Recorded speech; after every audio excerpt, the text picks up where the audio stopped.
Hello అండి, ఈరోజు వీడియోలో వంకాయ పెరుగు పచ్చడి ఎలా చేయాలో ఈ వీడియోలో చూసేద్దాం. పెద్ద సైజు వంకాయతో కాకుండా చిన్న సైజు వంకాయతో ఎలా చేయాలో చూసేద్దాం. ముందుగా అయితే ఒక 4 వంకాయలు తీసుకునేసి వాటిని బాగా వాష్ చేసుకొని ఇలాగా కట్ చేసుకోవాలి. చూడండి, వీడియోలో చూపిస్తున్నాను కదండి, ఇలాగా కట్ చేసుకోవాలి. నేను కట్ చేస్తుంటే మా పాప కూడా వచ్చి కట్ చేస్తుంది. చూడండి ఎలా చూస్తుందో.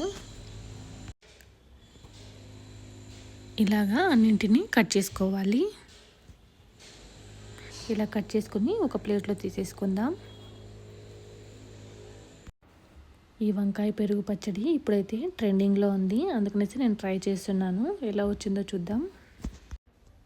ఇప్పుడైతే ఇందులోకి కొద్దిగా ఉప్పు, అలాగే కారం, ధనియాల పొడి, అలాగే కొద్దిగా గరం మసాలా వేసి ఇవన్నీ వేసేసి ఒకసారి బాగా వాటికి పట్టేలాగా కలుపుకుందాం.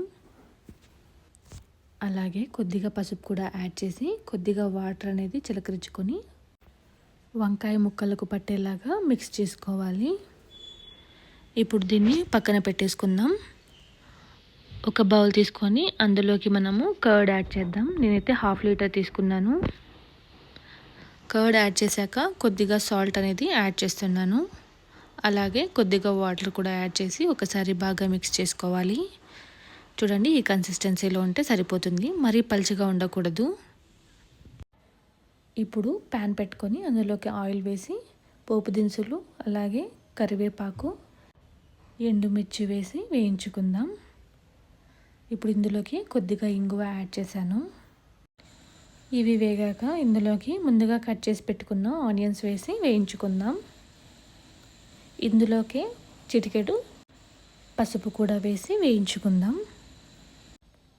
ఈ ఎర్రగడ్డలు అయితే కొద్దిగా రంగు మారేంత వరకు వేయించుకోవాలి. ఇలా రంగు మారిన తర్వాత మనము ముందుగా రెడీ చేసి పెట్టుకున్న పెరుగులోకి యాడ్ చేద్దాం. ఇలా వేసేసి ఒకసారి బాగా మిక్స్ చేసుకొని పక్కన పెట్టేసుకుందాం.